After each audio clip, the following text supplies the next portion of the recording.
आज हम बात करेंगे मौर्य वंश की। आखिर सम्राट अशोक ने हिंसा छोड़कर बौद्ध धर्म क्यों अपनाया, इस पर पूरी डिटेल से आपको बताएंगे।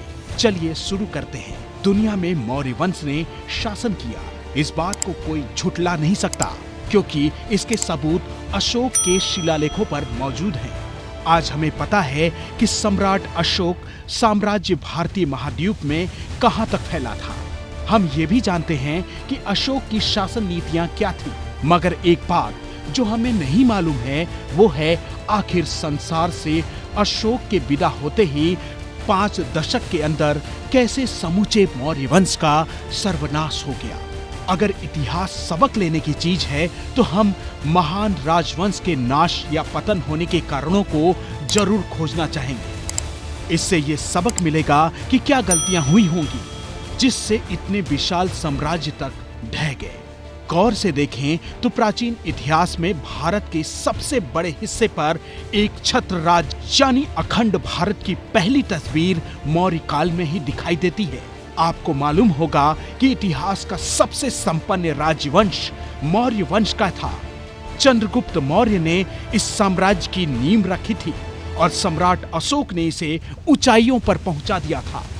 मौर्य काल की सफलता का एक अनुमान ये लगाया जा सकता है कि उस समय विश्व की जीडीपी में 1/3 हिस्सा मौर्य साम्राज्य का था।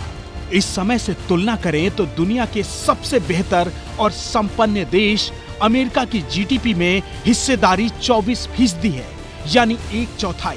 माली हालत में दूसरे नंबर पर मौजूद है चीन और उसकी हिस्सेदारी है 17% की। यानी कुल मिलाकर कहें तो आज के चीन से 2 गुना अमीर था मौर्य शासन। अशोक के सम्राट बनने से पहले बहुत बड़ा युद्ध हुआ था, उसके किस्से इतिहास में दर्ज हैं। हालांकि इतिहास में वो घटना भी दर्ज है जब अशोक का डंका चारों दिशाओं में बजने के बावजूद पूर्वी भारत के एक राज्य कलिंग ने घुटने टेकने से इनकार कर दिया था। ये वही राज्य था जिसे चंद्रगुप्त मौर्य भी नहीं जीत पाए थे। अशोक ने कलिंग पर चढ़ाई के आदेश दे दिए। कलिंग ताकत में छोटा जरूर था, लेकिन वो हार मानने वालों में से नहीं था। युद्ध हुआ और राज्य की रक्षा के लिए कलिंग की सेना के साथ औरतें, बच्चे, बूढ़े, किसान, व्यापारी सभी खड़े हो गए। अशोक की विशाल मौर्य सेना ने कलिंग को रौंद दिया। एक अनुमान के मुताबिक 1.5 लाख से ज्यादा लोग मारे गए थे। ये लड़ाई इतनी भयानक थी कि 20,000 से ज्यादा हथियारबंद सैनिकों की मौत हो गई थी।